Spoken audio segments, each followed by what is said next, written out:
8th Street in Saginaw.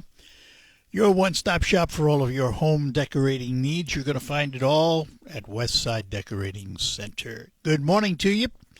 Welcome to a brand new week. I'm Art Lewis, a week that will be a little unusual, let's put it that way, because of what's happening in Midland. Tomorrow, I'll be broadcasting from the Midland Country Club, home of the Dow Championship LPGA Golf Tournament.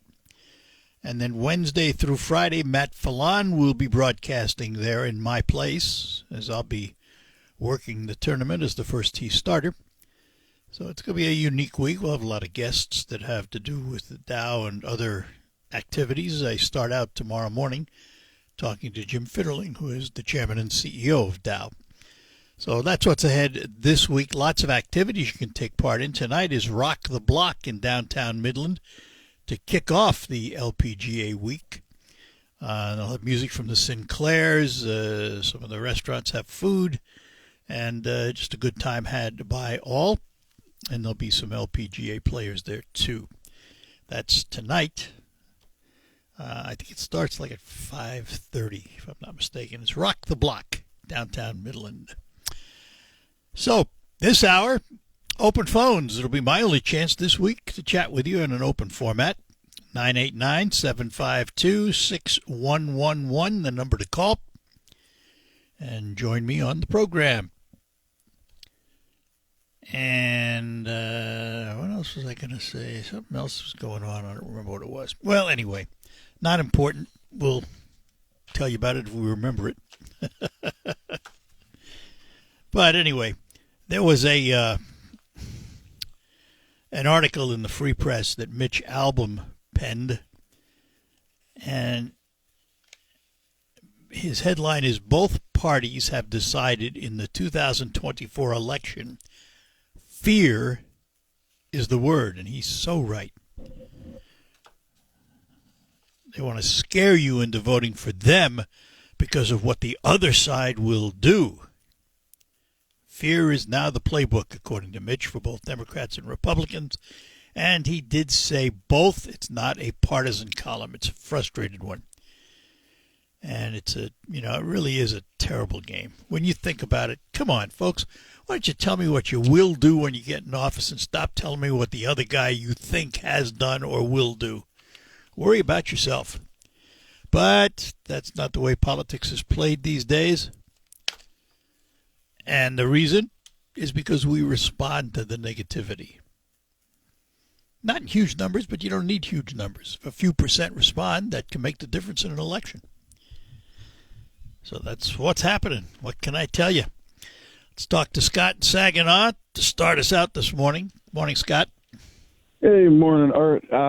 As far as saying what they're going to do, I remember when Trump was in office, he said he was going to do a lot of things, and I think he covered about 92% of them that he actually got on it, and he did what he said he was going to do. Whereas Joe Biden did exactly what he said he was going to do, cripple us.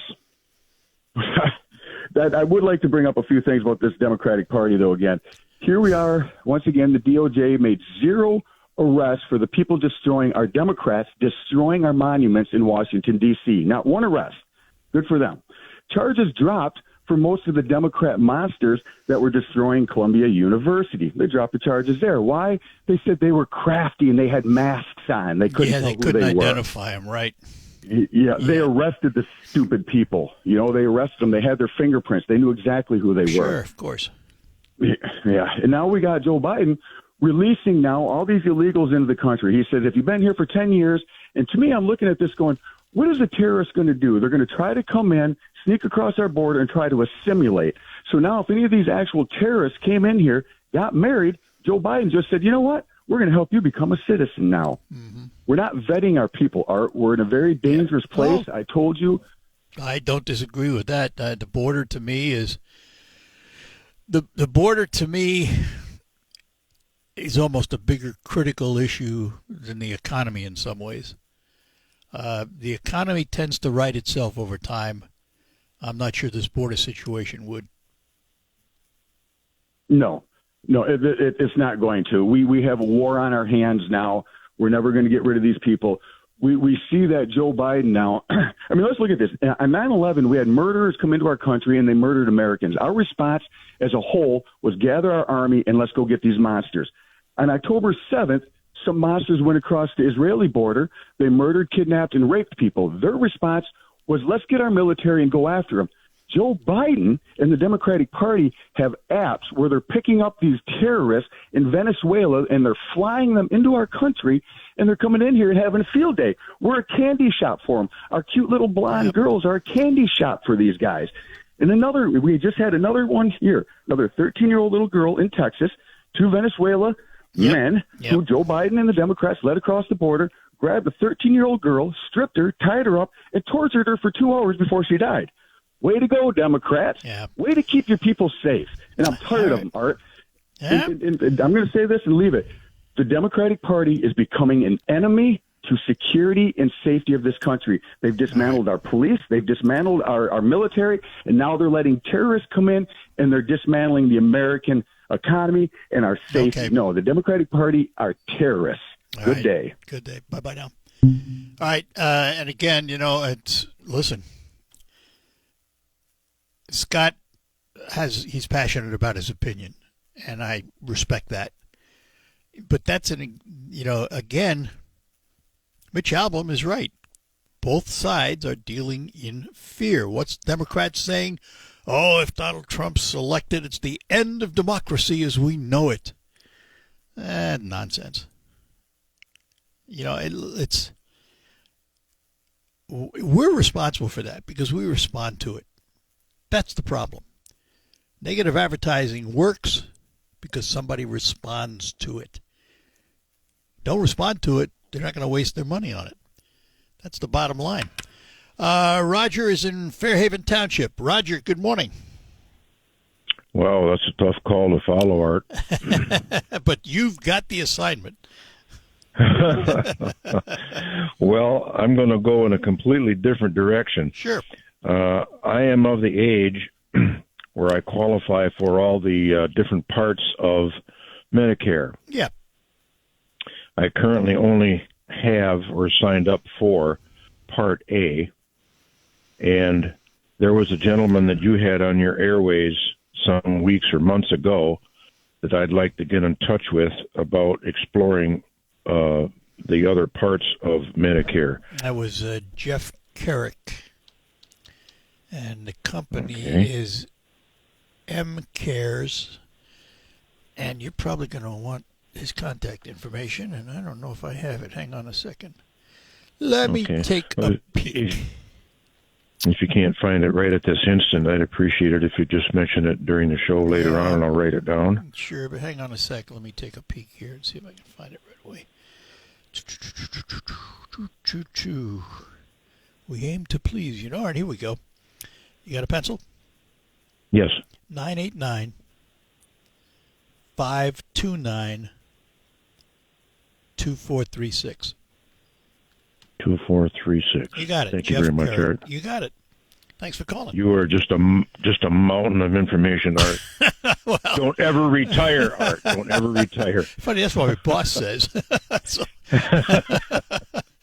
All right, Raj. Thank you very much. I appreciate it. Thanks Thank for you. calling. Bye-bye now. All right. I will Bye-bye. take a break. When we get back, we'll get to Tiffany in Saginaw Township. We'll do that when we return. I'm pretty concerned. Quick Lane Freeland next to my car dealer, McDonald Ford.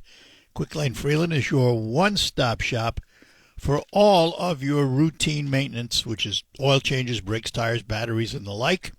And don't forget, they work on all models, Chevys, Fords, Toyota, Honda, Jeep, Dodge, and more, all makes and models, to keep your car or truck in good shape. And one of the things they want to do is keep you healthy in your car. They have a product called FrigiFresh. It's designed to work with your car's ventilation system. It kills germs, mold, mildew, odors, and keeps you healthy in the cabin of your car. It's only $20, takes 10 minutes to do. You don't need an appointment. You can just drive in and ask for it. And while you're at it, ask them to check your cabin filter because that's another important part of your ventilation system. They can do it all for you right there at Quick Lane Freeland next to McDonald Ford in Freeland, where they want to keep your car or truck in tip-top top shape. Stop in. Tell them Art Lewis sent you. All right, we're back with you here on WSGW, the Art Lewis Show. Back to our phones. Tiffany is in Saginaw. Tiffany, good morning. Good morning. I'm going to steer us a little bit away from politics. Sure. Please. I wanted to say, I know you have the CEO of Dow Chemical coming on later today. And Tomorrow. I just wanted Tomorrow. To say, tomorrow. And I just wanted to say an amazing thank you to Dow Chemical. I have a daughter. She's 14 years old. She has autism. And she goes to Midland to ride with a special needs company called Stablemate, and ran by Stephanie Lucas. And she logged in over 100 hours practicing. And when it was time for her to compete, she wanted to compete at Midland County Fair, and they said no. They would not open up any EWD classes, which is equestrians with disabilities, to they just wouldn't put them in the show. Now, a Saginaw Fair does it. Everybody does it. Sure. But they would not do it in their show. And so I contacted Heather Gorez. She's the Communications Relations North America for Dow Chemical. Heather Gallegos. Yeah. Yes. And she stood behind our little girl. She was like, that is not Dow. Bought them the riding stadium out there for the fair. They helped contribute to it. I'm going to say that, yeah. But they helped contribute to it. And she said, we believe in diversity and that every athlete deserves the right to compete. I told her that my mom, we're African American, and my mom entered Dow 50 years ago through their affirmative action program. So Dow, I lived in Midland, and Dow, my parents both worked there. But 50 years ago, my mom entered through the affirmative action, and we're asking for the same thing for her granddaughter. And she just said, you know what, they should have this classes. Dow Chemical will stand behind you and your little girl. And Saginaw has reached out. I mean, if we were on the news, and we had Facebook pages, and the city of Saginaw reached out, and the city of Midland. And what I wanted to say, Art, is one more thing. I know right now we're divided and everybody has their opinions, but the city of Saginaw, when I put that post up about my little girl, 14 years old with autism, who has verbal skills and had trouble competing, the city of Saginaw, she's raised in Saginaw, so they looked after her own. The city of Midland joined with the city of Saginaw, and then even Bay City jumped in. Excellent. So they all united behind a cause. So I just wanted to tell the CEO of Dow Chemical, thank you for helping Stablemate, owned by Stephanie Lucas. Thank you to Heather and she keeps in touch with me because she wants to see how this pans out. And we just hope that the Bay City Fair will eventually allow kids with disabilities to compete in all their shows. Sounds like they're going to be forced to. I hope so. Because there's a force of nature talking to me right now about it. Yeah. I am. I just believe everybody should have the right to compete, and I'm just so thankful to people like you and all the news outlets that hear us and listening to us, and all the cities that got behind her, and especially Dow Chemical, because such a big corporation got behind a little girl who has trouble speaking. Yeah. It's like, imagine this little girl and this big giant behind her. Well, it's amazing. I got to tell you that starts from the top down, and Jim Fitterling, that's exactly how he would view things. And, there's a couple of those riding programs around. You mentioned Stablemate. I think at Saginaw there's the Exceptional Horseback Riders. And these programs are fabulous. What they provide an opportunity to these young people. I can't say enough about them. Yeah, you can't. And they're underfunded. And yes. Stephanie is my daughter's, she quit her job to do this, and she's funding it out of pocket. No help. And her goal is to have a riding place where all children with special needs can come and ride for free, because she understands, having a child with special needs, it costs more. We got to do it. It's more. Got to align herself with some of the excellent fundraisers there are in Midland, and see if she can get them on board. Definitely. Yeah. But I just want to say thank you to you, and I'm sorry I stirred us away from politics. Oh, no, I'm glad you did. And listen, I'll tell you what, I have to be honest, I'd much rather talk about something positive like this than politics all day, because I'm up to my eyebrows in politics. I did enough of it. But it's funny you mentioned it, because I was just a couple of nights ago, I was at dinner with someone involved in the Exceptional Horseback Riders and have been for a long time. And I just admire those programs. I admire what they do. And you're right, they're all underfunded. They're underfunded. And the amazing thing is, Art, is my daughter, she has sensory issues and anxiety. She gets on that horse. Yeah. She talks.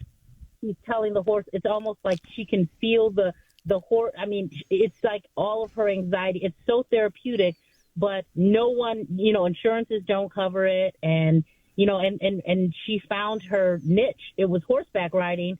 And we were surprised. We were shocked. But like you said, they're underfunded. And I just thank people like you for, thank you for letting me speak and get the word out. And when you talk to him tomorrow, please let him know that Tiffany Gator and Stephanie Lucas and my daughter Samantha Gator thank him and their corporation for just standing behind us, because they didn't have to. I will. They could, forget it. So thank you, Art. You bet, Tiffany. Thanks for calling. Appreciate it. All right, I'll let you get back to those. No. All right, Tiff. Thanks a lot. Bye-bye now. Bye-bye. Bye. And we'll move on to say hi to Errol in Saginaw. Good morning, Errol. I'm starting to think that we're getting less knuckleheads among us, and we got more people wanting to help each other. But anyways, that isn't mainly what I called about. I'm going to tell you a little story from where I grew up. Where I grew up was logging and mining. Okay, miners and loggers. We had a little 6.5-year-old girl raped. Okay, took about a week and a half for the people that work for a living to find this clown. They took him out probably about a quarter mile in back of the high school, put a half-quarter stick of dynamite in his mouth and blew him apart. Street justice, and no one cared. And the people that had the little girl attacked, they didn't get her back, but they sure did get a little street justice. And miners and loggers are tough people. They don't like that kind of crap in little towns. So, but anyways, and the only trouble with vigilantism is that it's uncontrolled, and they often pick the wrong person. Well, they didn't pick the wrong person with this Maybe one. not that time, but you know what I mean. I know, but some, it's like there's all these shootings that are going on. They're just that one that killed someone in another country, and then he came here and did it again. He should have had some street justice right on the spot. Mm-hmm. I'm getting tired of everyone's got to have a fair trial, and we got to pay for it and put up with this crap forever. For a little street justice, the message may just get out if we have enough of it for a while. Hey, does all these changes? Well, this affects you too, doesn't it?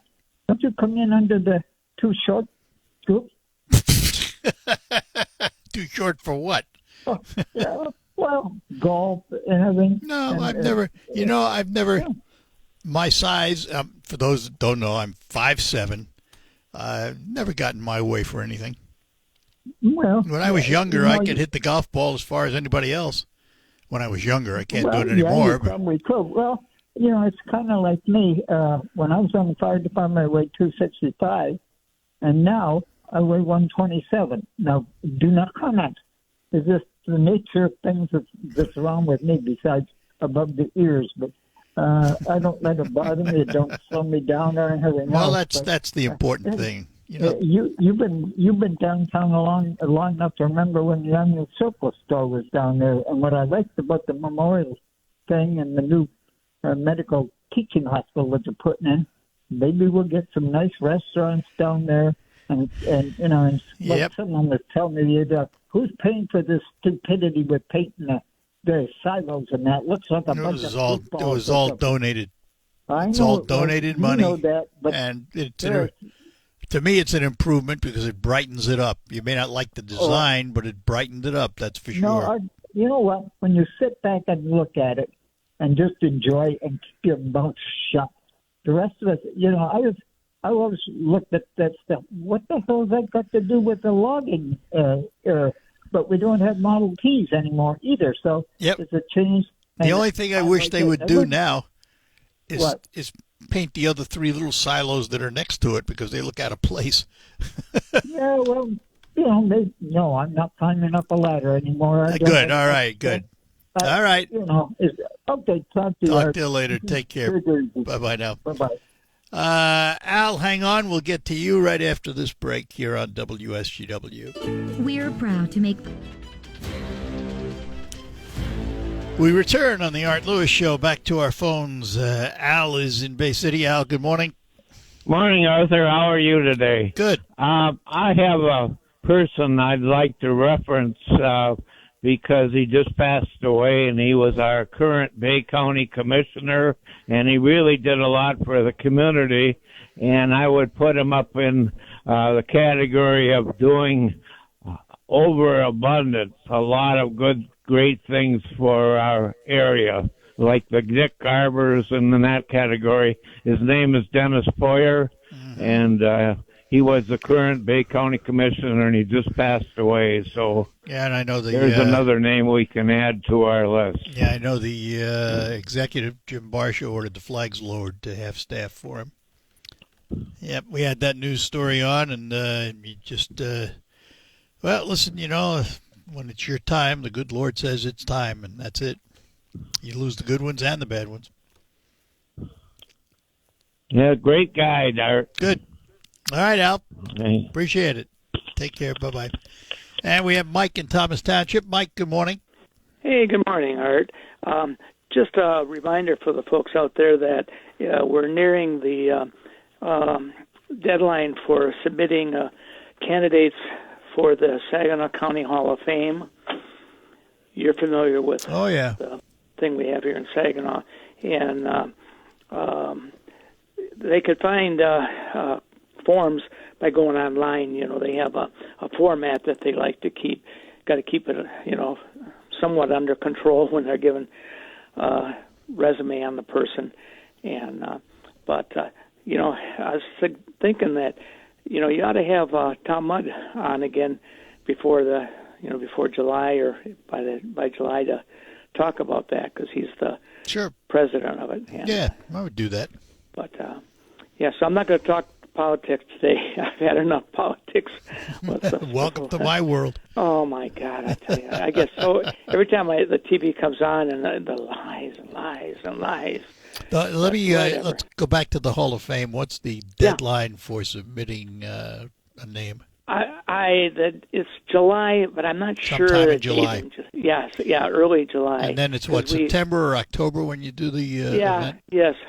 Usually October, and then we have a meeting in August, and we go through the submissions, and then of course these all go out to voters. We have there's a committee that just votes, and then we have a board meeting, and then we go through and pick the top whatever. It could be 1, 2, 3. Yep.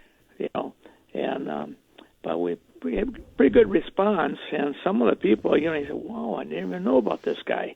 And of course, everybody knows they have to be dead. Well, most of them, I've been through the book, and because I'm not a native from here, but I didn't recognize half of them, but yet they all did wonderful things, Oh yeah. Well, even some of them that we get, I didn't even know about them, and I know that they weren't necessarily, but. Back in the 1800s and 1900s, there's some people that really did some wonderful things. Well, there's a lot of folks, and this is a very positive thing about this community.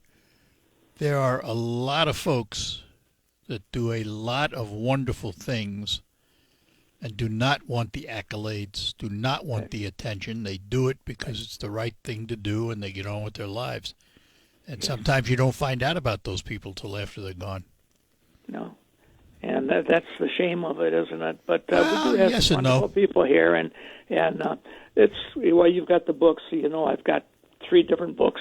The last one, the one with Peony on it, is kind of the last one, and it's I keep it as a copy book, and man, people come over and they, what's this? And they start leafing through it, and hey, you come over to visit me.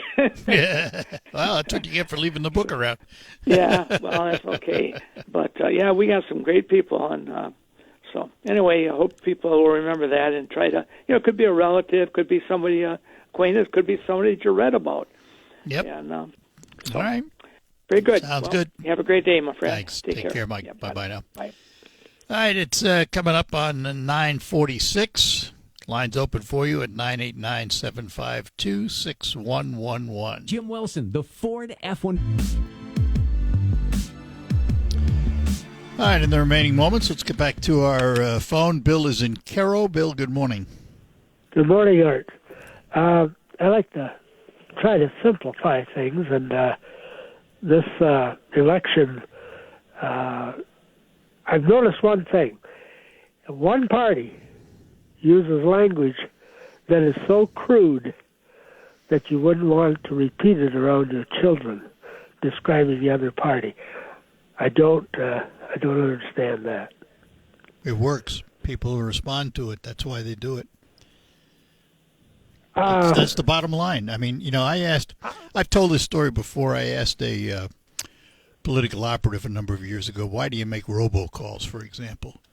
And they said, well, first of all, it's the cheapest form of advertising. It's pennies for 100,000 calls. And if we get a 2 or 3% response, that's 2,000 or 3,000 people. That's enough can change an election. Well, the only reason I bring it up is people that are thinking this way, either one side or the other side, that should tell you something, it does me, about how that party is operating. So you just confirmed what I said, and you have outlined how you as an individual respond, and you respond negatively to some of that.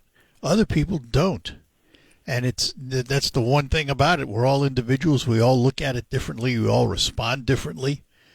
And don't misunderstand. Don't misunderstand me. I'm not supporting it. I'm not endorsing it. I just tell you that's why they do it, because people respond.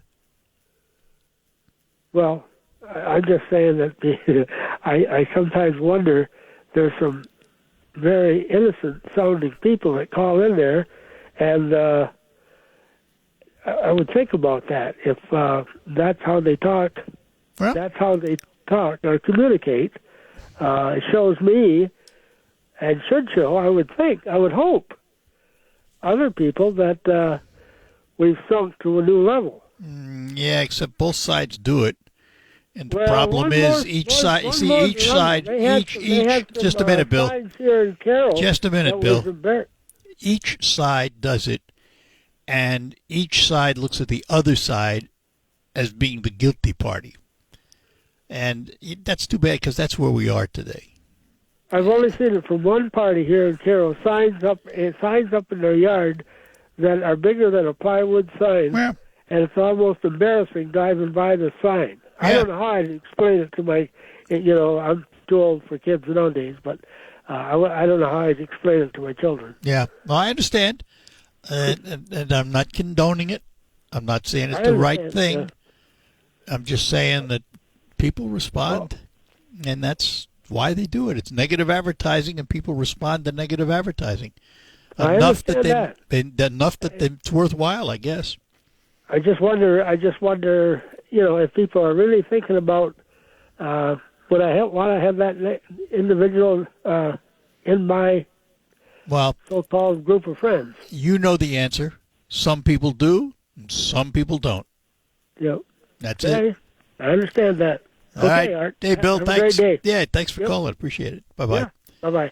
I mean, this is politics today. This is where it's gone. And the other thing, too, now it depends, he says signs.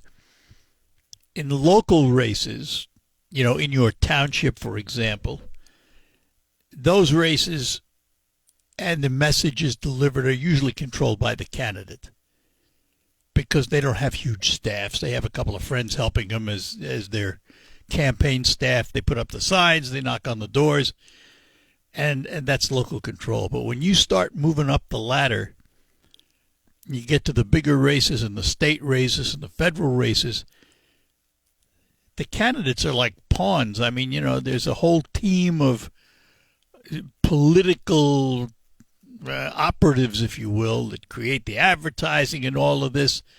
And when you see the ad on TV or hear the ad on radio and the candidate says, I'm so-and-so and I approve this ad, yeah, they did, but they recorded that one line a long time ago, and the political operatives planted on the ad because they have to have it there to get political rates at the broadcast stations. And it's just, politics has sunk to a level where I worry about how we're going to attract young, brilliant minds to want to enter politics in the future. I really do worry about it because it doesn't bode well for the future. It doesn't bode well at all. But what can I tell you? That's just the way it is. We're going to take our last break this hour. No more calls, I'm sorry, but I got to take my last break here, and then we'll be back to close out the hour. Hi, everyone. That's it for this hour, the Art Lewis Show. Coming up next hour, State Representative Matthew Bierlein will be here to talk about state issues. Our broadcast brought to you by Westside Decorating Center, 5789 State Street. Coming up, before we get to Matthew, we'll have the news from CBS. They'll tell you what's happening in the world and in the nation. Michael Purchase in the WSGW newsroom to fill you in on the region and the state of Michigan. I'm Art Lewis. We'll be back right after the news with State Representative Matthew Bierlein. Broadcasting from the storm. More of those voters right now. Parts of the Midwest are struggling after heavy rain and flooding swallowed up some towns whole. Cities are without power and some are without drinkable water. Iowa Governor Kim Reynolds has declared a disaster for 21 northern counties. CBS News Minnesota's Jennifer Mayerly. Here in Waterville, parts of the city are underwater. They said it's only going to get worse, and so we're just bracing, and hopefully it's not going to get any worse than this. A state of emergency remains where up to 18 inches of rain fell here. The National Guard is expected to arrive today and help with the rising flood waters. Up to 8 deaths are blamed on deadly rip currents along the Atlantic and Gulf coasts. Martin County, Florida, Chief Deputy John Budensk. The ocean, you think, is just a big swimming pool, especially people coming down from up north that don't understand currents and how dangerous the ocean can be. 6 people drowned in Florida. Word this past hour, the cargo ship Dali is finally headed out of the port of Baltimore for Virginia. It comes nearly 3 months after it lost power and crashed into the Key Bridge, triggering a collapse that killed 6 construction workers.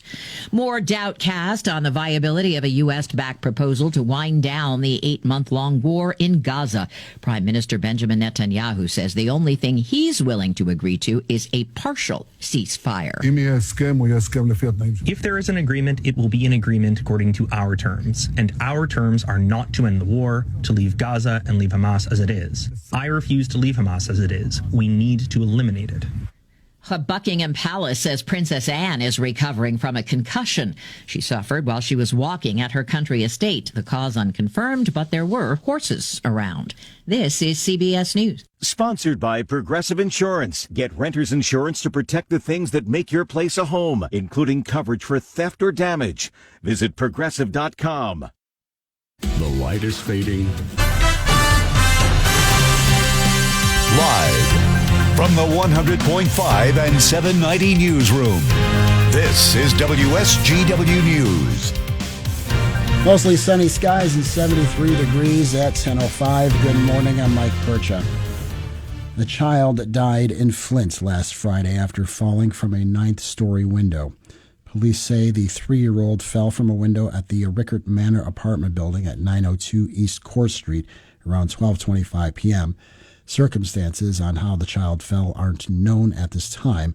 The child was rushed to Hurley Medical Center where he was pronounced dead. The investigation is ongoing. A tornado was confirmed to have touched down in Gladwin County over the weekend. The National Weather Service says an EF1 tornado with peak wind speeds of up to 90 miles an hour and a maximum width of 200 yards touched down Saturday around 4:05, about 9 miles north-northeast of the city of Gladwin. The tornado traveled on the ground for about 10 miles, ending at 4:27 p.m. Trees were damaged along the tornado's path, though there's currently no word on any structures damaged. No injuries were reported. Gardner White Furniture has announced a free meet and greet event with JJ from Cocomelon, the children's television show. The event will be held July 14th from 11 a.m. through 3 p.m. at the Gardner White in Saginaw Township at 2660 Tittabawassee Road. Family fun activities include arts and crafts, music, face painting, and more. During the event, Gardner White will offer an additional 30% off sale price, and a percentage of sales from the event will benefit Covenant Kids Foundation. Meet and greets with JJ have also been scheduled in Novi and Shelby Township. For more information or to register for the event, visit GardnerWhite.com. WSGW News Time, 10:07. Are you suffering from pain or WSGW News Time at 10:08. The weather forecast is coming up. A crash in Ann Arbor left a bicyclist in critical condition at a hospital.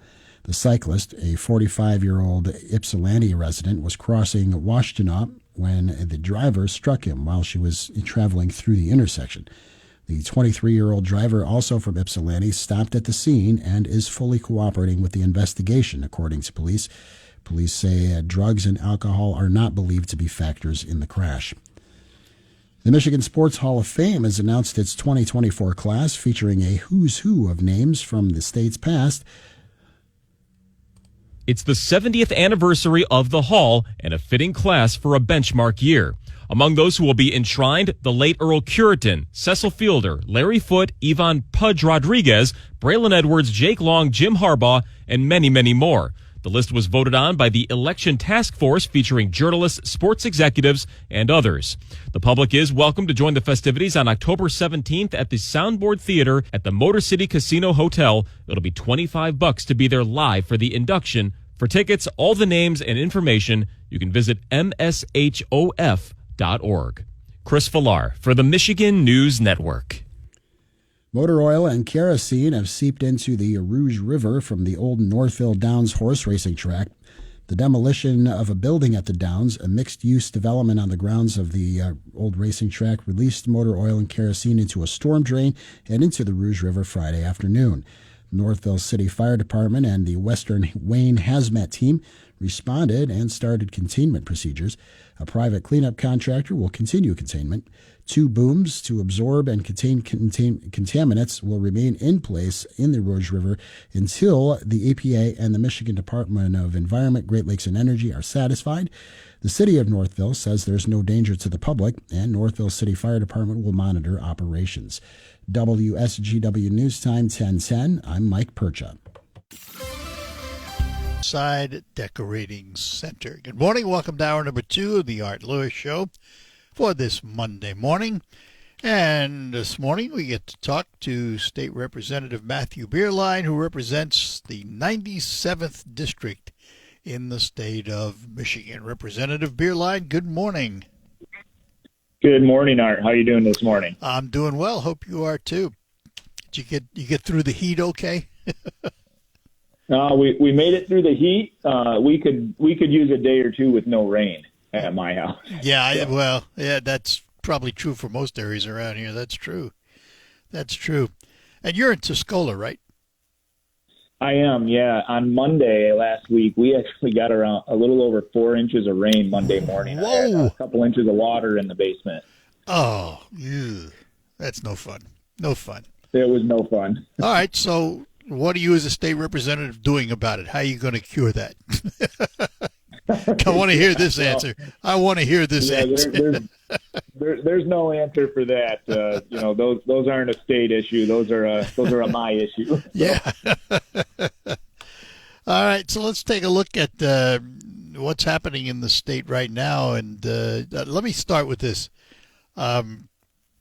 As you well know, the dams collapsed a few years ago, caused that major flooding, and they're being rebuilt now. Is the state going to be able to come up with any more funding for that, or have they pretty much given everything they're going to give? Last year there was some money for some flood stuff in the Midland area, and I know that I think it was Representative Glenn, when she was still in the House, was able to secure some funding a couple years ago. I haven't heard of any additional monies in this budget, but at the same time, we haven't really seen the details of this budget yet either. Yeah, which is an interesting question. So, where are we with the budget? Are we getting closer to getting it done? We're being told that it's probably going to happen this week. Tomorrow's agenda does have the consensus reports on it. So what that is we passed a budget out of the House, the Senate passed a budget, and then they send over each other's budget to the other chamber. And we don't vote to approve those budgets. And because the budgets don't match, they go into a conference committee where the appropriations chair from the House and the Senate and somebody, the budget director from the governor's office, sit down and work through the rest of the details. Now, a lot of that stuff will be figured out before they go to committee, to the conference committee. But the final details for this is what the budget's going to be will be negotiated by those three folks. Just out of curiosity, since you're in the minority party right now and the Democrats have both the House, the Senate, and the governor's chair, do you have much say in the budget? We don't. That's just the way that it is. With all three chambers belonging to the same party, there's not a lot of need for negotiation. You always start with your own members first. If you're trying to get the numbers. For us, I haven't been involved a whole lot, and from what I hear from our minority vice chair, she hasn't been involved a whole lot in the process either. So the process now, once the consensus reports are there, how long before you feel the state will have a budget that the governor will sign? If we vote tomorrow to send the committee or send the budget to the consensus committee, I would guess that Wednesday or Thursday, probably Thursday. It just takes a lot of time to even write up the document, but I believe that probably Thursday is the plan to have that vote come up. I don't think anybody wants to take it into Friday, Saturday, and what we've heard is that they would like to finish that up this week. So from where you sit and whatever you've heard, obviously the last couple of years' budgets have been impacted by a lot of federal money coming into the state. How different will this budget be because that federal money is not there anymore? Well, this is still a pretty big budget. I mean, we're talking $82 billion. And, if you go back to the governor's first term in 2018, I think the budget was $64 billion. So it's a lot of growth in a short amount of time. Well, then the obvious question is, where's that money coming from? Well, a lot of it is, when wages go up, so do tax revenues. When the cost of goods go up, so do tax revenues. Inflation doesn't hurt government the same way that it hurts our local pocketbook. Yeah. Because things cost more, people need to make more, so they push for higher wages, and the government collects a bigger piece of that pie. And that doesn't seem to change from year to year. They talk about this. It really is. And that's the biggest thing I've tried to tell people as we talk about increasing the minimum wage, and they want to eliminate the tip credit for servers. If you talk to most servers, they don't want that. And the only person who wins in that situation is the government, because we're going to now collect all of those taxes that weren't being collected before. Yeah. Well, anytime you talk taxes, I mean, you have to look at, see what the government's position is, because you know it has to do with getting more of it. Correct. It's unfortunate. But by the same token, the state has a lot of needs, and somebody has to pay for it, and government doesn't have any money other than what we give them. That's the bottom line. Well, and that's true. And, you know, the cost of all those things has gone up over recent years. Inflation does that. If you pump money into the system, costs either raise because people can charge more, or costs raise because it's harder to get things. And we're seeing that. We see it with road construction. We see it with any infrastructure thing, housing market. You know, we do have an economy that is market driven, but when the government pumps money into it, it seems to certainly increase the cost of all the goods. So another way to get more taxes, obviously, is to increase your population. How are we doing at attracting new businesses and bringing people back into the state? Well, you know, I think from a local perspective, we're doing a lot of things that are really good. Our Great Lakes Bay region really has put a lot of effort into growing our population and having the right kind of job growth. So we just saw that Corning is making a huge investment over by Hemlock Semiconductor there. That's not in my district, but regionally, that's going to be a huge thing. I mean, we're talking $100 million. Sorry, not $100 million. No. We're talking about $1 billion. $1 billion and 1,100 jobs. Yeah, and 1,100 jobs. Yeah, and so that's going to be huge. And those won't be, you know, low-paying jobs. These are going to be good jobs. It will be Corning's largest manufacturing facility in the state of Michigan, or in the nation, and it's going to be right here in the Great Lakes Bay region of Michigan. Those are the kinds of things that we need to see happen to grow the population and to really keep, you know, the state stable. All right, I'll take a break and come back. We'll talk a little more. We're talking to State Representative Matthew Bierlein from the 97th District, and we will return after these notes. Hey, it's me. And we return chatting with 97th District State Representative Matthew Bierlein. So, Matthew, let me ask about public safety in the state and public safety dollars. First of all, in this forthcoming budget, any chance we're going to see more money for policing in the state of Michigan? It's a good question. We did some things last year on the House side that would have directed the first 4% of sales tax collected directly to a public safety fund that would go to, it had to go to crime prevention. And it was not, didn't just go to, you know, Southeast Michigan, or it didn't just go to your counties. It was, you know, if the county and the township have a contract, then the township would have received those dollars to increase their funding and their policing. And it couldn't go to administrative things, or it couldn't go to buy a new car. Like, this was for man hours on the road. Yeah. For crime prevention. That hasn't moved in the Senate, but we would really like to see some action on that. And then we've been working on a similar piece of legislation in my office that would apply a similar formula to smaller, you know, paid on call rural fire departments too, because we can't keep up. And especially in our rural areas, we've got to do something to increase the availability of those folks, because the volunteer fire department is being harder and harder to come by, and the things that our law enforcement officers have to deal with is just getting more and more severe. Yeah, and that's the other issue. I mean, you know, you can fund these things. You could give departments, for example, money to send candidates to the academy, but they can't find the candidates. I mean, you know, at one time, if you were going to be a police officer and you applied for a job, there may have been 100 other applicants for that same job. Now there's 2 or 3 maybe. it's very difficult. Departments are having a tough time finding first responders.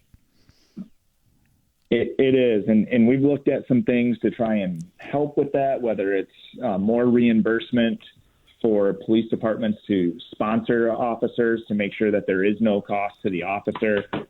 We've looked at tax incentives for folks who, for joint departments, we even talked about changing the way that those folks are able to buy their hunting and fishing licenses. I mean, and that doesn't really amount to much, but just a simple thank you from the state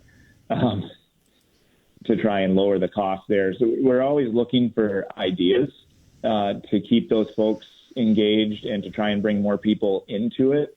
But it's one of those situations where they always have such a bad rap when something does go wrong that people are reluctant to be involved.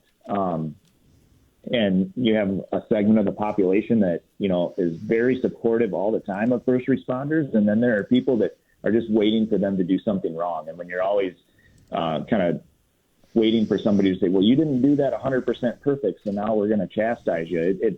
It's hard. Yeah. And then when you're putting your life on the line at the same time, it's not always really appealing. No, and unfortunately, it's just a few bad apples that make it bad for the tens of thousands of men and women who put on the uniform every day to protect us. Absolutely. And it's so unfortunate that that's always what gets the media attention, and it's what gets especially the social media attention. Oh yeah. Yeah. The boon and the bane of society all in one shot. Social media.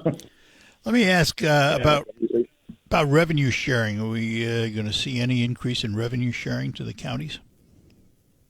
Yeah, I'm hopeful, but again, I was at a wedding this weekend and was talking to one of the folks who works for the counties association and asked, "Hey, are the counties happy with the budget?" And he said, "To be honest, we haven't had a commitment on revenue sharing yet. We don't know where it's at," and so they weren't ready to be, pro or con on the budget.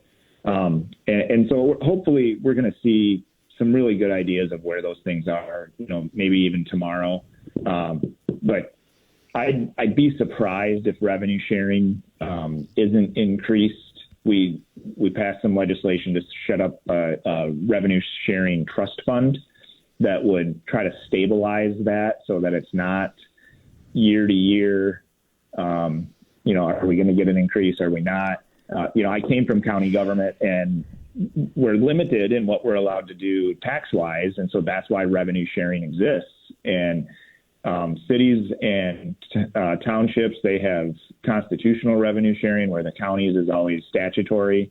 And so definitely hoping to see at least an inflationary increase there. Yeah, it'd be nice. Because it's been a tough road to hoe, I think, for a long time as revenue sharing decreased. And the counties had to find ways to make up the funds. It wasn't always easy. That's for sure. Correct. It's not easy because, if the state doesn't have money for revenue sharing, it's usually a sign of bigger issues statewide. And a lot of that is decreased property values. So then the county loses that revenue.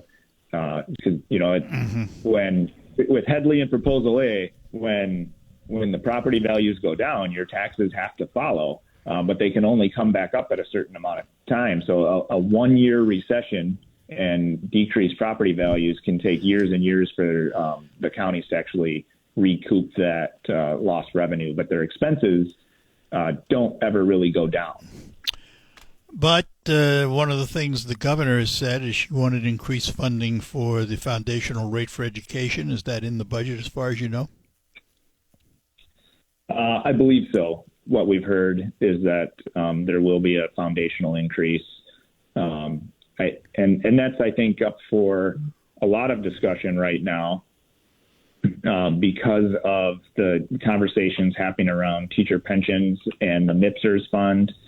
And there's about $670 million that's being debated as to where that should go and how it should be spent.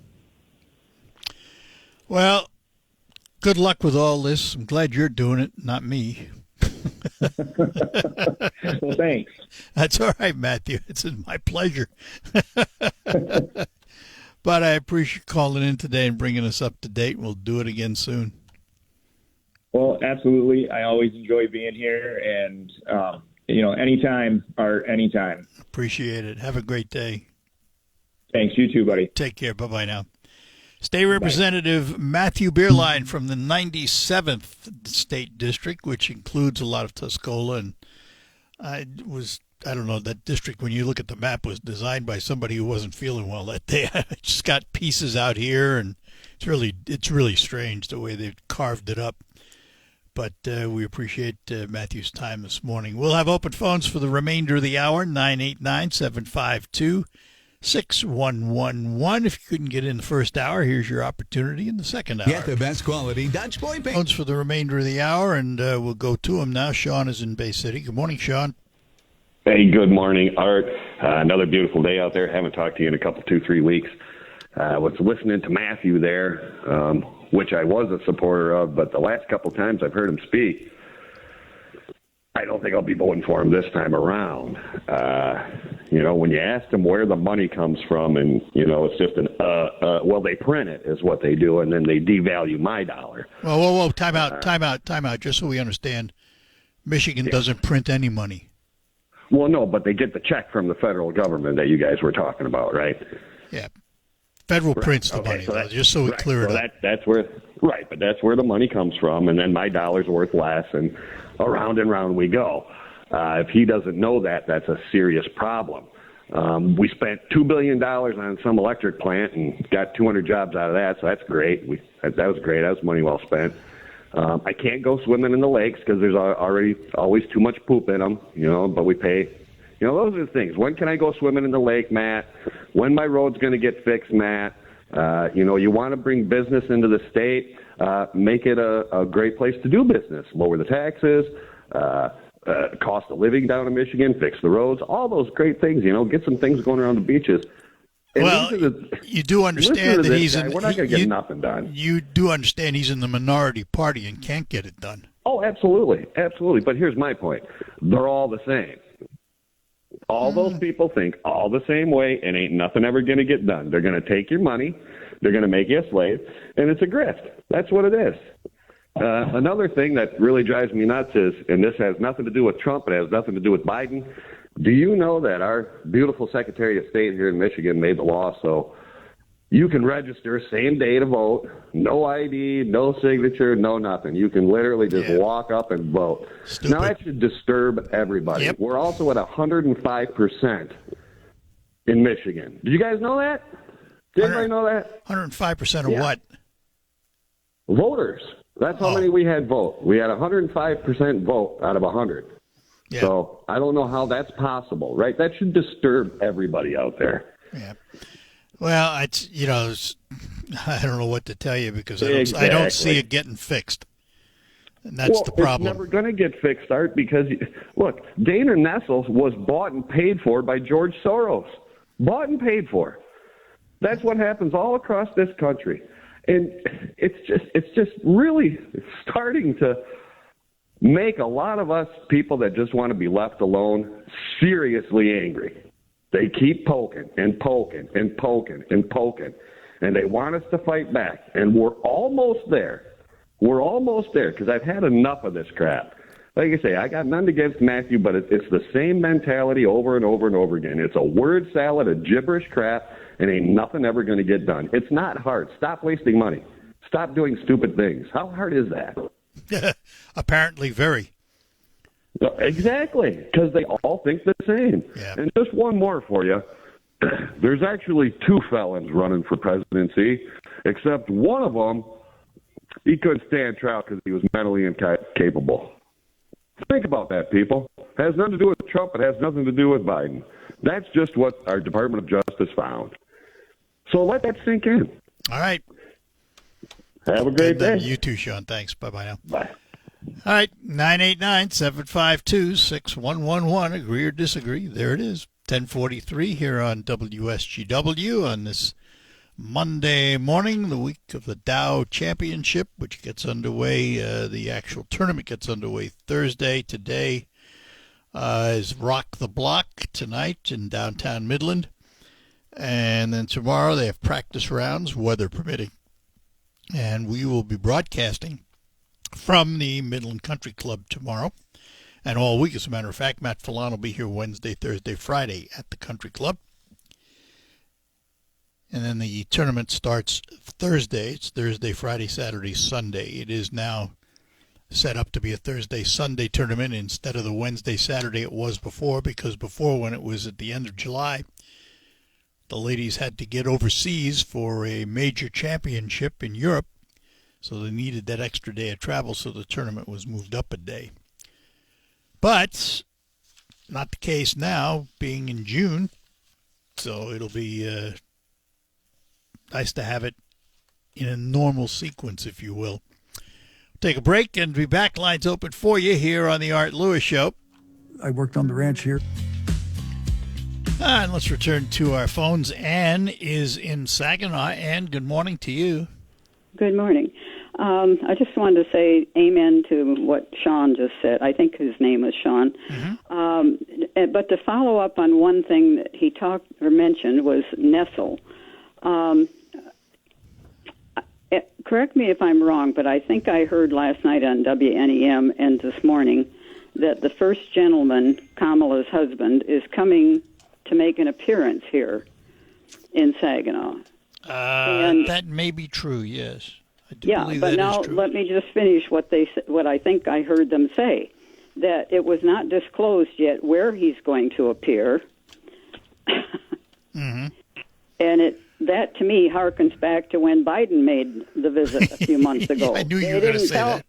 Yeah, well, but to me, that is very important for people to understand what these people are doing. Well, you know what they're doing. Here's what they're doing. No. Just wait. Just a minute, Ann. Just a minute. Don't take my time. Well, you'll get your time.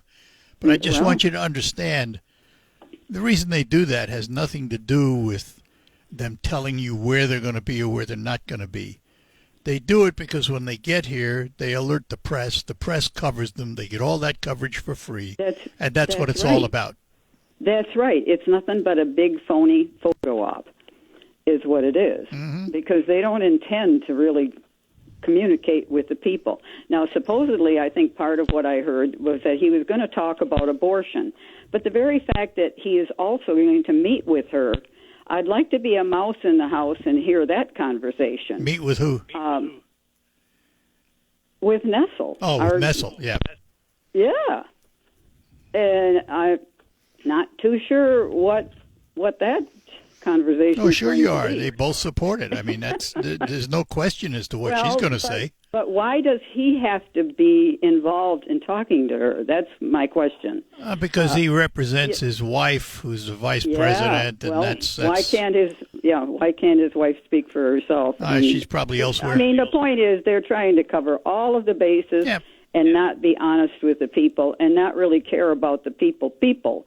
You know, it's all for a big show and all a big photo op. So let me ask you this: what else is new? Well, it is new because that's not how things used to be run. When Trump comes to town, they know exactly where he's going to appear, and that's how it's been normally in the past. Yeah, but I mean, any president or vice president, just name it. Just let me correct one thing. There is nothing new to this. This game has been played this way for a long, long time. What's different today is the communications method we have to talk about it and hear about it. But if you don't think parties in the past staged photo ops just to get press, I got news for you. No, I'm not talking about that. I'm talking about, if he comes to town, and if you really cared about listening to him and hearing him and seeing him even, I mean, remember the whistle stops that they used to have, and people to go out and wave at the train. You know, I mean, some did. The point is, this is not exactly the same as it's always been, and you just have more ways of hearing about it and talking about it. Well, it really, politics has been played since this country was founded. The difference is how we communicate. I'm not denying that. I'm saying that the very fact that he's coming to town and they can't, a couple days or a day before he comes, say where he's going to appear. I mean, why wouldn't the average people that want to see him and go out there, why wouldn't they want a little prep time to know where he's going to come to? Well, because... And then to think that he's going to have a conversation with her. I don't understand that. If he's not having a public event, which he's obviously not having a public event, I guess, well, it's unfortunate, because I agree with you that we should have access to the candidates and candidates' surrogates, which is what he is. Right, exactly. But, who he talks to when he was here, are you surprised that he's going to talk to No, I'm not surprised at it at all. I'm just pointing out that I agree with what Sean said. Yeah, okay. And that it is not very digestible or, what people really want. All right. And they're shoving it down our throats the way they want to, and it's really discouraging. Well, come election day, you know what you have to do then. Oh, I already know that, but I'm just pointing it out for people that are fooled by it. All right, good enough, Ann. Appreciate the call. Thanks. Bye-bye. Last caller is going to be Chris in Bay City. Chris, good morning. Hi, Art. How are you? I'm doing well, thanks.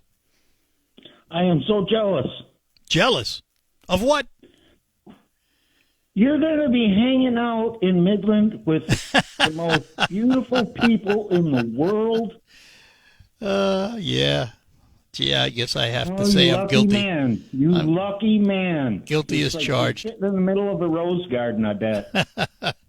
Well, I tell you what, I've done this every year. The tournament's been around. I've been the starter. You have. I know you have. And I want to tell you, these young women, here's the thing about these LPGA professionals. First of all, they're fantastic athletes.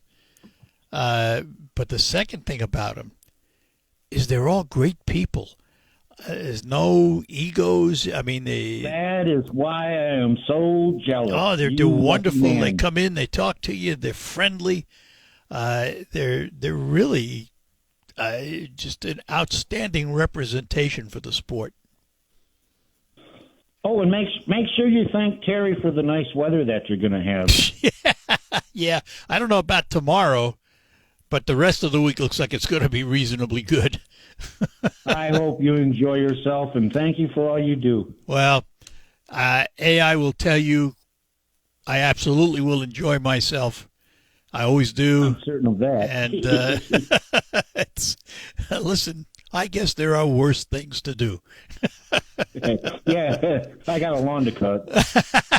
All right, Chris. Hey, I appreciate the call. Thanks. Take care. Bye-bye now. Bye. I do enjoy it, though. I get to be the first tee starter for every day and watch these young athletes hit the golf ball like I dreamt I used to be able to do. It is unreal. It's just, well, they're professionals. Why should I be surprised? It's what they do for a living. They work at it every day of their lives. All right. Take our last break here, and then we'll be back to close out, tell you what's ahead on Focus this morning. Welcome to retirement now.